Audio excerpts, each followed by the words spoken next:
नमस्कार मित्रांनो, स्वागत आहे तुम्हा सर्वांचंच आपल्या आजच्या या व्हिडिओमध्ये. आजच्या आपल्या या व्हिडिओमध्ये आपण जाणून घेणार आहोत आणि थोडं माझं या मालिकेच्या आजच्या भागाचे लेटेस्ट त्याचबरोबर इंटरेस्टिंग अपडेट. त्यामुळे पटापट व्हिडिओला लाईक करा, तसेच चॅनलला सबस्क्राईब करून बेल आयकॉन आठवणीने प्रेस करा, जेणेकरून तुम्हाला पुढच्या प्रत्येक व्हिडिओचं नोटिफिकेशन मिळत जाईल आणि सर्व व्हिडिओंचा आनंद हा अगदी उत्तम पद्धतीने घेता येईल. चला तर मग मित्रांनो, अजिबात वेळ वाया न घालवता सुरुवात करूया आपल्या आजच्या व्हिडिओला. तर आता मानसी ही हळदी कुंकवाच्या फंक्शनसाठी आलेली असते. तेजस तिच्याबरोबर बोलण्याचा प्रयत्न करतो, पण मानसी काहीही ऐकून न घेता थेट आतमध्ये निघून जाते. आता संपतराव डायरेक्ट नाचत तेजस पुढे येत म्हणतात, काय म्हणालो होतो मी जावई बापू, काय म्हणालो होतो, माझी लेक येणार. मला 100% खात्री होती माझ्या लेकीवर, माझी लेक येणार, मला माहीत होतं. बघा, प्रभूंचं नाव राखलं जावं म्हणून ती येताना मंगळसूत्र बी घालून आली बघा. त्याबरोबर लगेच आता दुसरीकडे मामी या सगळ्या बायकांना म्हणत असतात की तेजस गेला तर त्याचं वाईट वाटून घेण्याची काहीसुद्धा गरज नाही आहे. तसंही हा बायकांचा प्रोग्राम आहे आणि आभासाठी हळदी कुंकू ठेवलं आहे, आभा इथेच आहे. मग चला, आपण थांबायची काहीच गरज नाही आहे, हळदी कुंकवाला सुरुवात करून घेऊयात. त्याबरोबर लगेचच आता मामींना साथ देत गायत्रीसुद्धा म्हणायला लागते, हो बरोबर आहे, चला करूया सुरुवात. आणि मग काय, आता लगेचच इकडे मामी आणि गायत्री या हळदी कुंकवाला सुरुवात करायला लागत असतात. तर इतक्यात सुनंदाला तेजसचे शब्द आठवतात, लकी चॅम्प येणार. आई, मला पूर्ण खात्री आहे तुझी सून हळदी कुंकवाला येणार. त्याबरोबर आता मानसी ही त्या ठिकाणी दरवाजात येऊन उभी राहिलेली असते. आता मानसीला बघून गीता वहिनी लगेच म्हणते, मानसी तू? त्याबरोबर लगेच सगळे मानसीकडे पाहायला लागतात. तर आता लगेचच गायत्रीला आठवायला लागतं की तेजस तिला म्हणाला होता की तुमच्या या हळदी कुंकवाच्या घाटामुळेच लकीचॅम्प परत पुन्हा या घराशी जोडल्या जातील. तर आता इकडे बायकांमध्ये कुजबूज सुरू व्हायला लागते. नक्की ही घर सोडून गेली होती ना? नाही, गेलीच असणार, नाहीतर मगापासून दिसली इथे, आता बाहेरून आली. नाही, मला तर वाटतं ती गेलीच नव्हती. उगाचच्या उगाच ह्या आभाच्या सासूतच काहीतरी खोट आहे. उगाच त्या विचाऱ्या तेजसला नावं ठेवली.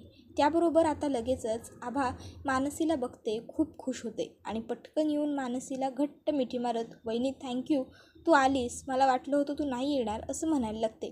त्याबरोबर इकडे गायत्री आणि शोभाचा चेहरा मात्र पूर्ण पडलेला असतो. गायत्री शोभाला विचारते, काय हो, म्हणाला होतात ना की ही येणार नाही म्हणून, मग मी ही इथे कशी काय आली? शोभा म्हणत असते, अहो मला पण काही कळत नाही आहे कशी आली ते. म्हणाली होती नाही येणार, पण हिने चिटिंग केली. त्याबरोबर लगेचच आता इकडे तेजस संपतरावांना म्हणत असतो, अहो आल्या खऱ्या, आपण एक शब्दही बोलल्या नाही. त्यावर संपतराव म्हणत असतो, अहो तेजसराव, इट गरम आहे अजून, इट थंड होऊ द्या. त्याबरोबर लगेच आता संपतराव तेजसला सांगतात, होईल हळूहळू, समजा चांगलं होईल, काळजी करू नका. त्याबरोबर तेजस म्हणतो, ठीक आहे, मग आता मी एक काम करतो, मी जातो आणि जरा त्यांच्याबरोबर बोलतो. हां, तुम्हीसुद्धा चला माझ्याबरोबर, चला जाऊया आपण. त्याबरोबर लगेच संपतराव तेजसला विचारतात, बायको कोणाची आहे? रुसली आहे कोणावर? भांडण कोणाचं आहे? तेजस म्हणतो, माझं. त्यावर संपतराव म्हणतात, हां, मग समजून तुम्हीच काढायची. ज्याची त्याची लढाई ज्याने त्याने लढायची असते जावई बापू. चला चला चला, जा जा तुम्ही जा. मग काय लगेच आता तेजसचा नाईलाज होतो आणि तेजस म्हणतो, ठीक आहे, पण तुम्ही. त्यावर लगेच संपतराव म्हणतात, हां, मी इथंच थांबतो, तुम्ही जा. त्याबरोबर लगेचच आता तेजस हा मानसीची बोलण्यासाठी तिकडनं निघून गेलेला असतो. संपतराव तेजस आणि मानसीचे लग्नाचे फोटो बघतात आणि त्यांच्यावरून बोटं मोडून टाकत असतात. कोणाची नजर लागू नये यासाठी ही गोष्ट केली जाते. तर आता लगेचच मानसी ही तिच्या आईकडे बघते आणि तिला लगेचच तिच्या आईचे शब्द आठवायला लागतात, ठीक आहे, तुला नाही यायचं ना हळदी कुंकवाला, अजिबात येऊ नकोस. पण एक गोष्ट लक्षात ठेव मानसी, आज तुझे बाबा हे सगळं जर कुठून बघत असतील ना, तर त्यांना तुझ्या या वागणुकीचं खूप वाईट वाटेल. कारण आयुष्यभर त्यांना सख्खी नाती नव्हती याचं त्यांना दुःख होतं आणि तू असलेली नातीही तोडायला निघाली आहेस. तुझ्या या वागण्यामुळे त्यांना खूप वाईट वाटत असेल. मग लगेचच आता इकडे गायत्री ही मामींना म्हणायला लागते, मामी आता आली आहे ही मानसी, तर घ्या मग हिचा फायदा करून. त्याबरोबर लगेचच मामी होकार देतात आणि पुढे येऊन नाटक करत म्हणतात की बघा बघा मानसी, ये बाळा ये, आमचे संस्कार बघा, एवढा वाईट वागला हा तेजस आमच्या मुलीबरोबर, एवढा त्रास दिला तिला, फसवणूक केली तिची, पण तरीसुद्धा शेवटी सासरच्यांना कोणी नावं बोटं ठेवू नये म्हणून हळदी कुंकवाच्या कार्यक्रमाला आली ती. त्याबरोबर लगेच आता बायकांना प्रश्न पडतो, पण नेमकं एवढं ह्यांच्यामध्ये झालंय तरी काय की मानसीला घर सोडून जावं लागलं, नाहीतर काय, काही कळायला मार्गच नाही आहे. अशी आता चर्चा सुरू झाल्यावर लगेचच मामी या गोष्टीचा फायदा घ्यायला लागतात आणि आता जे काही घडलेलं असतं ते सगळं काही सांगायला लागतात. पण आता अर्थात शोभा गोष्ट सांगणार आहे म्हणजे भरवून तर सांगणारच. मग शोभाही सांगायला लागते. अहो मी सांगते ना तुम्हाला. शोभाला लगेचच आता मानसी म्हणते, मामी प्लीज नको उगाच तो विषय काढूस. त्याबरोबर मामी म्हणते, विषय निघालेला आहे मानसी, मी फक्त आता सांगते विषय केव्हाच निघाला आहे. आणि मग शोभा ही त्या बायकांकडे येते आणि त्यांना सांगायला लागते की अहो हा तेजस संपतरावांना म्हणजेच मानसीच्या वडिलांना लुबाडण्यासाठी त्यांच्या गावी, मूळ गावी पाडगावला गेला होता हो. तिकडे मानसीच्या पहिल्या लग्नात, तिचं पहिलं लग्न ठरलं होतं हो एका मुलाबरोबर. त्याच्यात याने खोटे दागिने आणले सोन्याच्या दागिन्यांऐवजी. मग काय ही गोष्ट संपतरावांना कळली. त्यांना या गोष्टीचा धक्का सहनच नाही झाला हो. मग काय गेले बिचारेवर. मला सांगा, जर याने आणखीन पुन्हा काहीतरी असं केलं आणि मलासुद्धा हार्ट अटॅक वगैरे आला आणि मी सुद्धा मेले तर मग काय घ्यायचं आम्ही. मग मला सांगा, तुमचा जावई जर असा असता, तुमच्या जावयाने असं एखाद्या मुलीबरोबर फसवून लग्न केलं तुमच्या, तर तुम्हाला कसं वाटेल, तुम्ही काय कराल हो? सांगा ना, सांगा काय कराल तुम्ही. आता बायका सगळ्या एकमेकीच्या चेहऱ्याकडे बघायला लागतात. मग त्यातली एक बाई पटकन पुढे होऊन उत्तर देत म्हणते की मी तर माझ्या मुलीला सांगेन, ह्या अशा माणसाबरोबर राहूच नकोस, घटस्फोट घेऊन टाक. काय हो, चांगले जपले तुम्ही प्रभूंचे संस्कार, असे सुद्धा आता बायका मावशींना बोलायला लागतात. आता हे सगळं बघून मानसीला खूप जास्त वाईट वाटत असतं, त्रास होत असतो. तर दुसऱ्या बायका म्हणायला लागतात, काय हो सुनंदाताई, हे सगळं खरं आहे का?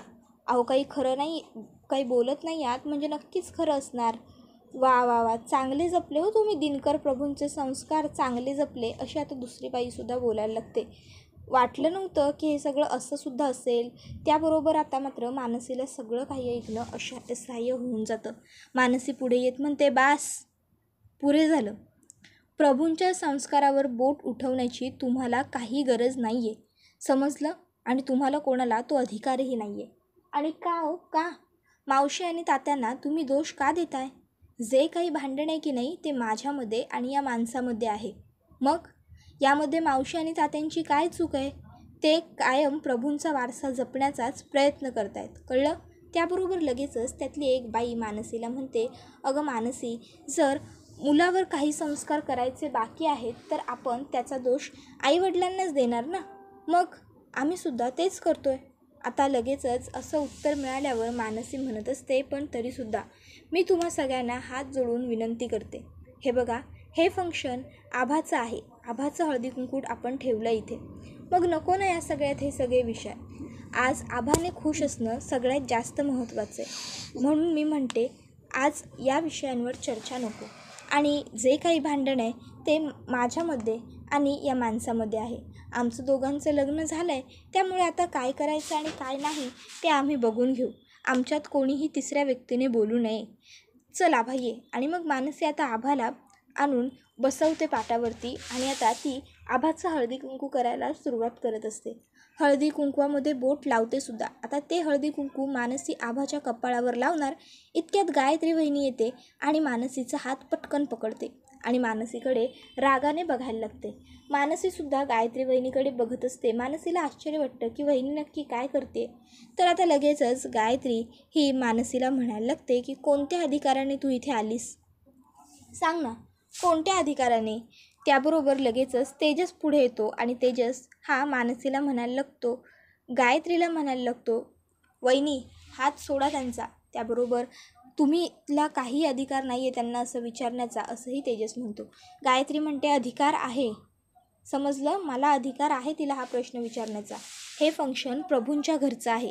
मी माझ्या नंदेसाठी हळदी कुंकू ठेवलं आहे आणि तिथे एखादी मुलगी येते माझ्या नंदेला हळदी कुंकू लावते, मग मी तिला विचारायला नको तिचा प्रभूंशी काय संबंध म्हणून. आणि काय आहे ना, मी आजही प्रभूंची थोरली सून आहे आणि मी घरात नांदते आहे, घर सोडून कुठे पळून नाही गेलेली, त्याशिवाय घरातल्यांना पोसते आहे, त्यामुळे मी कोणालाही विचारूच शकते, मला अधिकार आहे, समजलं तेजस प्रभू. आता मात्र पुढे गायत्री वहिनी मानसीला विचारते, बोल ना, सांग कोणत्या अधिकाराने आली आहेस तू इथे, बोल, आहे माझ्या प्रश्नाचं उत्तर. आता गायत्रीने असं विचारल्यावर मानसीकडे खरंच तिच्या प्रश्नाचं उत्तर नसतं. मग मुद्दामून गायत्री सुनंदासमोर येते आणि तिला विचारते, सासूबाई तुम्ही सांगा, बोला ना, ही तुमची सून म्हणून या फंक्शनमध्ये आली आहे का? बोला तेजस, तू ये, तू बोल, ही तुझी बायको म्हणून आली आहे का या फंक्शनमध्ये? बोल ना, गप्प राहू नकोस तेजस. पण तेजससुद्धा आता काही उत्तर देत नसतो. त्याबरोबर मुद्दामून आता लगेचच गायत्री ही मानसीला घेऊन मामींच्या पुढ्यात येते आणि मामींना म्हणत असते, मामी तुम्ही सांगा, सांगा ना तुम्ही, कोण म्हणून आली आहे ही मुलगी इथे? बोला मामी. त्याबरोबर लगेच आता मामी म्हणजे शोभा ही गायत्रीला म्हणायला लागते, अहो ही का आली आहे इथे, मला कसं माहीत असेल, तिलाच विचारा ना तुम्ही. त्याबरोबर लगेचच आता गायत्री म्हणायला लागते, मामी अहो मला सांगा, आभा तुमची कोण आहे? बोला ना, कोण आहे आभा तुमची, सांगा. त्याबरोबर लगेचच मामी म्हणायला लागतात, हां असं काहीतरी विचारा ना जे मला माहिती आहे. आभा माझी सून आहे. त्याबरोबर लगेचच गायत्री म्हणते, बरोबर, आभा तुमची सून आहे. मग जर आभा तुमची सून आहे तर मग ह्या कोण झाल्या? विनीतच्या बहिणी आहेत ना, मानसी आणि निधी. मग जर या विनीतच्या बहिणी आहेत तर मग आज या दोघीही इथे आभाच्या नणंद म्हणून आलेत, बरोबर ना? त्याबरोबर लगेचच आता गायत्री ही मानसीला म्हणायला लागते, नणंद म्हणून आली आहेस तू आभाची इथे, मग आभाला पहिलं हळदी कुंकू तू कसं लावणार? सांग ना, तू या माणसाला नवराच मानत नाहीस ना, मग आज तू कसं काय हळदी कुंकू लावू शकतेस सवाशीण म्हणून आभाला? त्याबरोबर मानसी म्हणते, गायत्री बहिणी सोडा ना माझा हात, नको ना उगाच, कशाला शोभा व्हायला नको उगाच सगळ्यांसमोर आपली, मी प्रभूंचा मान राखला जावा म्हणून इथे आली आहे. त्यावर गायत्री बहिणी म्हणायला लागते, प्रभूंचा मान तू राखणार?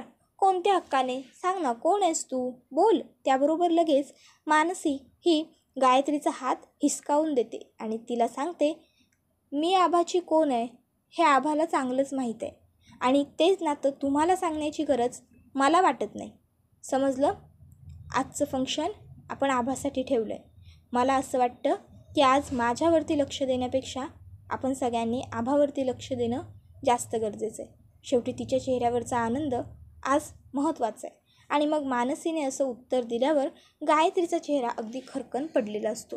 मग काय, मानसी लगेचच आभाला पुन्हा एकदा हळदी कुंकवासाठी पाटावरती आणून बसवते आणि हळदी कुंकू लावून सवाशिणीचा तिला मान देऊन, वाण वगैरे देऊन तिला औक्षणसुद्धा करते. मग काय, आता लगेचच आभासुद्धा मोठी वहिनी म्हणून मानसीच्या पाया पडत असते. मानसी आभाचे हात पकडते आणि म्हणते, अगं आभा, नाही, सुंदर दिसतेस खूप, वाव. आणि मग ती आभाच्या चेहऱ्यावरून हात फिरवते, सुनंदाच्या पुढ्यात येते, मावशी नमस्कार करते असं म्हणत तिचे आशीर्वाद घेते. सुनंदा मानसीला आशीर्वाद देते आणि मग मानसीला म्हणायला लागते, मानसी बरं झालं तू आज इथे आलीस, वेळेवर येऊन तू सगळं काही सावरून घेतलंस बघ. आता हे ऐकून मानसीला सुद्धा बरं वाटतं. मग मानसी ही पुढे लगेचच शोभाकडे जात असते, पण मध्ये गीता वहिनी तिचा हात पकडते आणि तिला स्वतःच्या जवळ घेत मिठी मारते. गीता वहिनीला सुद्धा खूप आनंद झालेला असतो मानसी हळदी कुंकवाला आल्याचा. मग काय, मानसी लगेचच शोभाच्या पुढ्यात येते आणि नमस्कार करते. जमलं तर सुखी राहा बाई असा आशीर्वाद शोभा ही मानसीला देते. त्यानंतर मानसी ही संपदाच्या समोर येते. संपदाला ती नमस्कार करते. त्याबरोबर लगेच संपदा ही मानसीला म्हणत असते, मानसी बेटा, आज तू इथे येऊन फक्त प्रभूंचं नाव, प्रभूंचा मान नाही राखलेलास, तर आज तू इथे येऊन तुझ्या बाबांचंही मन मोठं केलंस, तुझ्या बाबांचे संस्कार होते ते सुद्धा जपलेस. खरंच आता हे ऐकून मानसीला सुद्धा बरं वाटतं, आनंद होतो. मग काय, लगेचच आपला तेजस हा मानसीजवळ बोलण्यासाठी पुढे आलेला असतो. लकीचाम तुम्ही. आता तेजस आलेल्या बघून मानसी लगेचच म्हणायला लागते, आई बरं चल, मग आता मी निघते. त्याबरोबर लगेचच आता मानसी ही आभाला सांगते, चल आभा मी येते, निधी काळजी घे तू स्वतःची, हां चला बाय, आता मी निघते. आणि तेजसशी एकही शब्द कोणताही न बोलता मानसी ही लगेचच हळदी कुंकवाच्या ठिकाणून निघते. त्याबरोबर लगेच तेजससुद्धा मानसीच्या मागे मागे येत असतो. मानसी पटापट वेगात येते आणि रिक्षामध्ये बसून घेते. रिक्षावाल्याला सांगते, भैया चलो जल्दी. आता रिक्षावाल्याला चलो जल्दी म्हटल्याबरोबर रिक्षावाला रिक्षा स्टार्ट करत असतो, पण इतक्यात तिकडे तेजस येतो आणि लकी चांप एकदा माझं ऐकून घ्या असं म्हणत रिक्षाजवळ उभा राहतो. त्याबरोबर लगेच रिक्षावाला गाडी स्टार्ट करत नसतो. मानसी म्हणते, चला ना भैया, सुरू करा. त्यानंतर लगेचच आता तेजस हा संपतरावांना हाका मारायला लागतो. संपतराव, अरे इथेच थांबतो म्हणाले होते, कुठे गेले हे? नाही पण आज नाही. आणि मग तेजस हा लगेचच आता मानसीच्या मागोमाग बाईक घेऊन निघालेला असतो. इतक्यात तिकडे गीता वहिनी येते. आता गीता वहिनी ही तिकडे येऊन तेजसला विचारते, तेजस भाऊजी तुम्ही कुठे निघाला आता? त्यावर तेजस सांगत असतो, आज काहीही झालं तरी मी लकीचांबरोबर बोलणारच, त्यांच्याबरोबर बोलायला चाललो आहे. बाद झाला आत्तापर्यंतचा हा खेळ लपवाछपवीचा. त्याबरोबर लगेचच आता गीता वहिनी तेजसला सांगते की तेजस भाऊजी आज ती तुमच्याशी काही नाही बोलणार, मनस्थिती नाही आहे तिची. तेजस म्हणतो, आज जे काही होईल ते होईल वहिनी. आता मात्र गीताला टेन्शन आलेलं असतं, तेजस निघून गेल्यावर काय होईल आणि काय नाही, कारण दोघंही तेवढेच हट्टी असतात हे गीता वहिनीला अगदी व्यवस्थित माहीत असतं. त्यानंतर काय, आता मानसी ही रिक्षात बसून तिकडनं चाललेली असते, पण तिला घडलेला सगळा प्रसंग अगदी व्यवस्थित आठवत असतो. तसंच तेजसने जे तिचे आणि त्याच्या लग्नाचे फोटोज सगळ्या बोर्डवरती प्लेस केलेले असतात ते सुद्धा मानसीला आठवत असतं. त्यानंतर आता बायका ह्या प्रभूंना कसा दोष देत होत्या, प्रभू कसे वाईट आहेत हे बोलत होत्या, ते सगळंसुद्धा मानसीला आठवायला लागतं आणि या सगळ्या गोष्टींचा मानसीला त्रास होत असतो, वाईट वाटत असतं. तर दुसरीकडे तेजस हा आता इकडे मानसीच्या रिक्षाच्या मागे मागे रिक्षा घेऊन येत असतो आणि लकीचांप प्लीज थांबा, लकीचांप असा जाऊ नका, लकीचांप प्लीज असं सगळं सांगत असतो. पण मानसी ही रिक्षावाल्याला म्हणत असते, दादा फास्ट चालवा ना, दादा चला पटकन. पण मग काय, शेवटी तेजस हा येतो आणि समोरून रिक्षाला ओव्हरटेक करतो. आता अचानक अशी बाईक येऊन रिक्षाच्या समोर उभी राहिल्यामुळे अर्थात रिक्षा ड्रायव्हरला रिक्षा थांबवावी लागते. मानसी रिक्षातून खाली उतरते आणि तेजसकडे येत त्याला म्हणायला लागते, ओ काय चाललं हो तुमचं? त्याबरोबर लगेचच आता रिक्षावालासुद्धा रिक्षातून खाली उतरतो. तर तेजस हा मानसीला म्हणत असतो, लकीचांप प्लीज एकदा माझं ऐकून घ्या. मानसी काहीच तेजसचं ऐकण्याच्या मनस्थितीत राहिलेलीच नसते. रिक्षावाला मानसीला विचारतो, ओ ताई, हा त्रास देतो का तुम्हाला? ए मिस्टर. त्याबरोबर लगेचच आता मिस्टर म्हटल्यावर तेजस म्हणायला लागतो, मिस्टरच आहे मी त्यांचा, बायको आहे ती माझी. त्याबरोबर मात्र आता नवरा बायकोच्या भांडणात कोण पडणार आहे, त्यामुळे शेवटी रिक्षावालासुद्धा गप्प बसतो. तर तेजस हा मानसीचा हात पकडतो. आता मानसी ही तेजसला म्हणत असते, हात सोडा माझा, त्रास होतोय मला. तेजस म्हणतो, आज काहीही झालं तरी तुम्हाला माझं बोलणं ऐकून घ्यावंच लागेल. मग आज मी जे काही वागतोय त्यासाठी तुम्ही मला काहीही शिक्षा दिलीत तरीसुद्धा मी ती भोगायला तयार आहे. तुमचं असं म्हणणं आहे ना की मी तुमच्या वडिलांचा जीव घेतला, मी त्यांचा खून केला, मग माझं तुमच्यावर खरं प्रेम आहे, हे सुद्धा खरं आहे. आता मात्र तेजसने प्रेमाची कबुली दिल्यावर मानसी तेजसकडे बघतच राहते आणि हा व्हिडिओ इथेच संपतो.